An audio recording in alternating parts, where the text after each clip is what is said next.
What's up, B Squad? It is your boy JB, and we are here today, you guys, to discuss another brand new episode of The Braxton Season 1, Episode 2. The episode was titled Healing Takes Time, you guys. Now, before we go ahead and get into it, if you guys are watching this video or any other video on the channel and you guys aren't subscribed yet, then I need you guys to do me a solid favor and stop taking me on this date and having me pay for it at the end of it.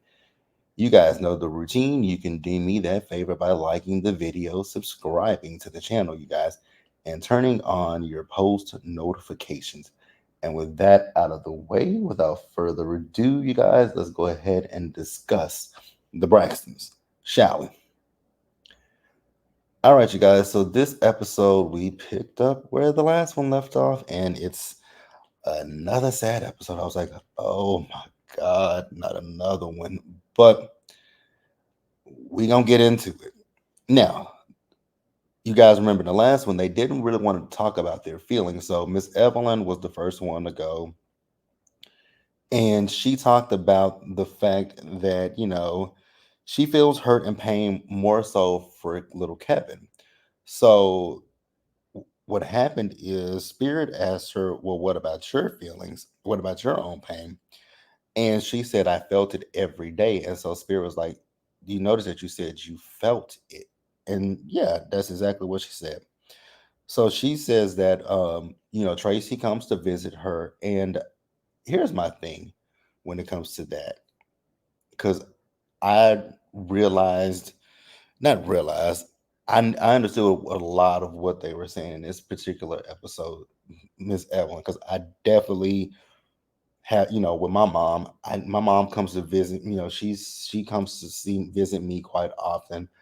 My grandmother, in the beginning when my grandmother passed away, I actually remember I had a dream and I actually remember it very, very vividly. And I cried in the dream. I was crying in the dream and I was actually really crying. So the dream was because my grandmother came to visit me because when my grandmother passed away, I actually was in the waiting room sleep. So I didn't get to say, I didn't get to say a quote unquote goodbye to my grandmother, right? So that for a few months, that kind of haunted me, that I was never ever able to say my quote unquote goodbyes to my grandmother, right? So in my dream, she came to me and she just told me that it was okay. And the thing was, in that dream, I was trying my hardest to wake up, but my body, I could not wake. Like I promise you guys, I was fighting to wake up, and I couldn't wake up until she told me that it was okay and that she was fine because those were her exact words. She said, "I'm okay and I'm fine." And I was able, and I woke, and like I said, I was crying in the dream, and I was actually really crying. So I get where I understand Miss Evelyn. She also said that she prayed for Tracy, that God would just take Tracy. And, if you've ever been on, if you've ever dealt with a family member who has cancer, that is because when my grandmother, my uncle, and my papa, that was definitely something, especially with my grandmother, because I just couldn't stand seeing her in the pain that she was in towards the end. I couldn't stand to see it. So I just prayed to God. I was like, you know what, God, as much as I want my grandmother here with me, maybe it's better for her to be up there in heaven with you. And, like Miss Everyone said, you don't want people to take it the wrong way. And like I said, I absolutely got what she was saying and I understood it. So after, because you don't want to see her child suffer, you honestly don't want to see anybody that you love suffering because that, I don't know what it's like to have cancer, but I just know that it's a struggle. So after that, we see more footage of Tracy in her last days, and it's just like, oh my God. I didn't cry as this episode didn't get, well, yes, I did cry. I didn't cry seeing these scenes of Tracy in this episode, but I did cry in this episode. I ain't gonna hold you. Baby, I was a big bottle of mush. Oh my God, today I cried. When I tell you I cried, I cried. So we saw as they had really good times with Tracy. They did karaoke with Tracy. They Trina was like, we watched Judge Judy. Now, hey Trina, I love some Judge Judy. So Spirit just asked them where are they at in their process, right? And so, oh God, this is the part of the episode that I broke down crying because I empathize with Trina because I knew what Trina was saying because I felt this so deep in my spirit when my mom passed away. So Trina says that, you know, not Tracy, Tawanda told Trina, like, girl, you're not strong enough to be there when Tracy takes her last breath. But Trina says she told Tawanda, yes, I am strong enough. But then she says that, Tawanda was right. And she just broke down crying. And I felt so bad for her, right? So then she was talking about how, she eats her emotions. She eats their emotion. She eats Trina's. Not well, she is Trina. She eats Tawanda's, Miss E's, Tamar's, Tony's, and she also drinks, right? Now the thing I knew where she was coming from. So when my mom passed away, I actually I stopped eating. I stopped eating because I actually lost a lot of weight. I stopped eating. I couldn't sleep, and I knew exactly oh God, I knew exactly what Tracy meant. I mean, not Tracy, Trina meant in this moment about the darkness because I felt this especially the first night. So the day that my mom passed away, I didn't. So I wasn't in the room when my mom passed away, thank God. But I did see her body, her lifeless body, in the hospital bed, and that haunted me for quite some time because I could see it vividly. No, something else that it used to haunt me. Oh God, and if I'm oh God, I hadn't thought about this in almost 7 years. Oh God, I haven't thought about this in almost 7 years. The thing that really haunted me with my mom was before we got so if you guys don't know, my mom had a pulmonary embolism. So that's what she passed away from. And she had just gotten home from surgery. And so we were trying to move her from one room to another room, and she had a blood clot, and she just collapsed in my arms, and that was it. So when her eyes actually rolled into the back of her head, and so that was something that I could never unsee again, and I still can see it very vividly. But for a long time, I could not sleep because I would picture that moment and I would go back to that moment and be like, what could I have done differently so that she could still be here with me, right? So I got where Trina was coming from. I couldn't sleep for weeks because anytime I would close my eyes, I would see her, and it would just be a constant reminder of that she's not here. So I definitely got Trina. And Trina also talked about the fact that she doesn't feel the same closeness with her sisters as she once did. And, that is something that happened to me as well with my family. I kind of distanced myself from certain, from family members. I became a bit of a recluse. Actually, I'm still a bit of a recluse now, but I definitely became a bit reclusive during that time. Whew, I just felt so bad for Trina. I just want to go through that TV screen and just hug Trina because I felt Trina's pain.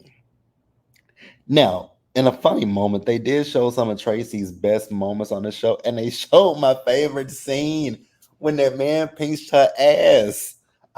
They showed it. I was like, yes. I told you guys last week I love that scene. They showed it, and it made me happy. It made me happy to see good moments of Tracy, right? Because you look at those final days of Tracy, and it's just like that's not the person that I remember from Braxton Family Values. That's not the Tracy that I liked. And let me say this before I want to say this. I like all the Braxton girls. the same, right? I don't have a favorite. Well, I have one favorite. That's Tony, but that's because we've known Tony for years, and I've known Tony. I've known Tony's music since I was a kid. I grew up on Tony Braxton, so I love Tony, but I love all of them. I love Tony, Tracy, Tawanda, Trina, even Tamar. Although Tamar gets on my nerves at times, and Tamar got on my nerves in this episode, and we're gonna talk about Tamar in a little bit, right? So then we move over to Tony. So Tony, I feel with Tony, Tony has a lot of um pain, a lot of resentment, right? Because Tony talked about the fact that she also suppresses her feelings, and Spirit asked her, "Well, why are you suppressing your feelings?"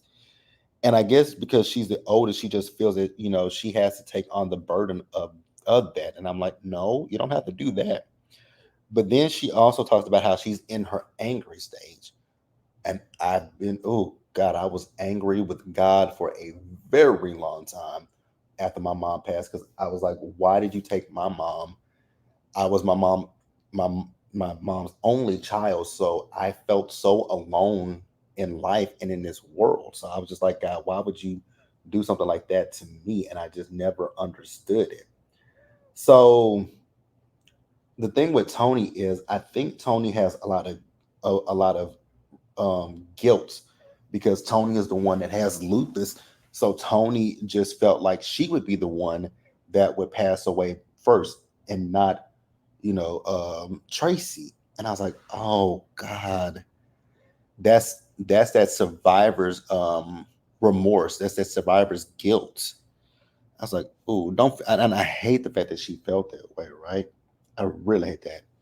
So then we move over to little Kevin, and this is where things went left. So little Kevin was talking about, his pain, right? And how, people told his mom that they would be there for him, but they haven't been. I initially was like, I'm like, are you? And I was kind of under the impression, I was like, is he talking about like his family? Because I was like, are you talking about your aunts? And the fact that, because I was thinking to myself, like, but it seemed like they do check on him. So I was like, I hope he's not talking about his aunties. But then he started talking a little deep. I was like, oh, he's talking about Olivia, because he was like, she talked to his mom before she passed away and said that she would be there for him. And then, before a few months before the 2-year anniversary, he was served with papers. And I was like, part of me was thinking in a minute, in the moment, like, again, I was like, is he talking about family, or is he talking about Olivia? Because you have to sign a consent to be on these shows, right? So I was like, is he talking about a consent form came to him for the show, or the divorce papers came from Olivia? But I think he was just talking about the divorce papers from Olivia coming to him. So then he had to walk off camera for a little bit, right? And you could hear people in the background talking, and it sounded like it was police. And so they said something about a warrant, and Tamar was like, "Is that the police?" And I wanted Tamar to listen to what Tawanda was saying, because Tawanda was really just trying to tell her, like, Tamar, like, we don't need to do that in this particular forum. And I got exactly where Tawanda was coming from. But, Tamar wants to keep talking. I'm like, Tamar, shut up. Like, she doesn't. So Tawanda got up from the um the couch. She went and called Kevin, and she was just checking on him. So she eventually came back and told him, she told the family, like, there is a warrant for his arrest. Somebody, must have called the police, and told somebody did an anonymous tip and called and said that he had a warrant. And I'm like, that is so janky and fucked up. Like, and part of me wonders, was it Olivia? Like, a big part of me wonders, was that Olivia that did that to him? Like, that is so foul. Like, I don't have any respect for whoever did that to little Kevin, because that's just fucked up to the ultimate, right? So Tawanda said that he's gonna go down there and figure out what the warrant is, right? So then Trina tapped Tony. I don't necessarily know why Trina tapped Tony, but Tamar got in her feelings. I was like, Tamar, this is not about you, and y'all keeping secrets. I was like, oh my God, Tamar, shut up. I was just so frustrated with Tamar. I was really frustrated with Tamar, because she really pissed me off in that scene. It's like Tawanda already said, let's not talk about it. Trina said, let's not talk about it. Again, I don't necessarily know why Trina tapped Tony, but she did. And Tamar should have just left it at that. But no, she couldn't leave it at that. Y'all keeping secrets and da da da da da. Now, Tony, as much as I love you, which I love Tony, right? But Tamar was being childish. Tamar was making this about her. So in Tony's interview, Tony is making excuses for Tamar about her being a baby and how she feels this and this and that. Those are things, whatever feelings Tamar feels, she can do one of two things. One, she can talk to you guys and see, express how she feels to you guys and get resolution from it. Or two, she can go and talk to her therapist, tell her therapist how she feels, get the tools from her therapist to come back to her sisters and tell them how she feels instead of doing this stupid childish shit right here, right? Like, Tamar is so fucking draining. And then she's very passive aggressive. So and so after that, she was talking about the fact that she ain't about to beg nobody for no nothing, right?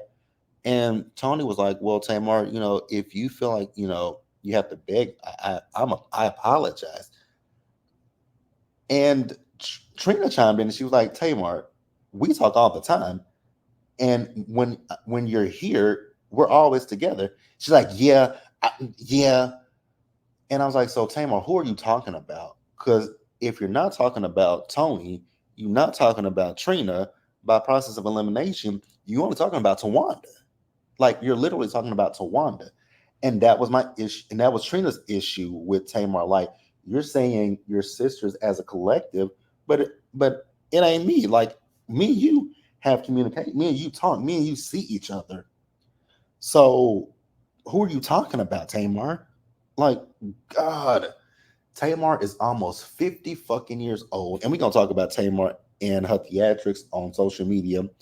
I'm gonna do let's get into the blogs and they cutting the food tomorrow. So we'll talk about Tamar and her theatrics tomorrow. But so at this point now, Tawanda and Tamar are going back and forth. Now, here's my thing. I can see both sides of this coin. Tamar is saying that I call you, I text you, right? Tawanda says, I answer the phone when you call me. I text you when you text me back. And then Tamar was like, she not. No, she don't, or something like that, right? And Tawanda was like, you can't speak for me. And Tam says, I'm not speaking for you. And Tawanda said, but you just did. Now, here's what I will say, right? Two things can be true. Because I know Tawanda was like, she really just focuses on the people in her household. And there's nothing wrong with that because y'all all have families that y'all got to take care of, right? But I kind of did notice in the communication that Tamar says that she calls and she texts Tawanda. But Tawanda never said that I call and text you. But she said she does talk to Tony and Trina. And I was like, okay. And I again, I can see how Tamar feels in this particular situation. It kind of feels like I'm always reaching out to my sister, but she don't ever call and check on me and see how I'm doing. But the thing with Tamar is Tamar doesn't know how to effectively have communications about her feelings. And that's the problem with Tamar. Again, Tamar is almost 50 damn years old and she still operates like a child. And that's my problem with Tamar. That's why I said either sit down with your sister, have the conversation instead of making a blanketed statement that applies to all of your sisters, just sit there and say, yo, Tawanda, what's up with me and you? Because I call you, I text you. Yeah, you respond to the text and yeah, you answer the phone, but you never ever text me and call me and ask me how I'm doing. Like I just want to feel like I'm important to you, like I matter to you. But that would honestly that sounds like it would be too much like right for Tamar because she was just doing the most. And so Miss Evelyn eventually chimed in and she was like, y'all act like y'all hate each other. And the thing with Miss Evelyn is, I get it, but there were how many seasons of Braxton Family Values? What, 8 seasons of BFV, and they've been doing the same thing since then. And as much as I would like to say, it ain't no as much as I would like to say, as much as people may try to put all the blame on Tamar, I can't honestly sit here and say that Tamar is 100% to blame. Because like I just said a few minutes ago, we all know that communication is a two-way street, right? The phones work the same way. Just the same way I can text you and call you, you can do the same thing to me. You can text and call me. And like I said, I just really wish that Tamar would knew how to effectively communicate, because that's what I think that's something that she lacks, is effective communication. But also, it's not even, let me run that back real quick. It's not just Tamar. It's not just Tamar that doesn't know how to effectively communicate. It's the whole family. I don't think that any of them are that great when it comes to communication. And this is no disrespect to Miss Evelyn and Mr. Braxton, right? But it starts from the top down. It starts from the top down. I really think, and Miss Eve was also like, y'all have kids. What are y'all teaching them? That is true, but the girls only can teach the kids what they know. So we got to start like, so we really, honestly, truly have to start at the top and work our way down. They learn their communication skills from their mom and their dad. And again, this is absolutely no disrespect to Miss E and Mr. Braxton. This is no disrespect, but you got to take a look at yourself as well. And that's why I always felt you guys. So when it came to Dr. Sherry, I never felt like Dr. Sherry was good for them, because Dr. Sherry, you know, I didn't like Dr. Sherry, right? I think the only time that the Braxton girls really had good like therapy advice was Iyanla, and as much as I don't see it for him, TD Jakes, right? I think those were the only two people that came in and actually, kind of had the real tough conversations with the girls, right? Yes, there are issues within the sisterhood, right? But like I said, their communication skills, it comes from the top down. It really, truly, honestly does. But that was the episode, you guys. I hope that we can, like, I want to have fun with the Braxtons, because I love the Braxtons. I've said it before. Braxton Family Values was my show. I love that show. I loved having fun with the girls. I want to get back to that. I want to get away from this, as much as I loved, like, and I said earlier, I love all the girls equally. So I don't have a favorite when it comes to them, except for Tony. But that's just because Tony is the Tony Braxton, right? But I love every one of them equally, right?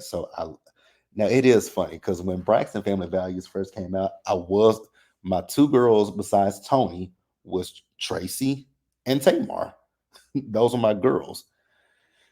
But Tamar, as of late, she really gets on my nerves and she irks me. But hey, you guys, that's the episode. Please let me know what you guys thought about it in the comment section below. Subscribe to the channel, turn on your post notifications, and share the video, you guys. And until the next time, stay safe, take care of yourselves, wash your hands, be blessed, and I'll see you guys in the next video. Bye, guys.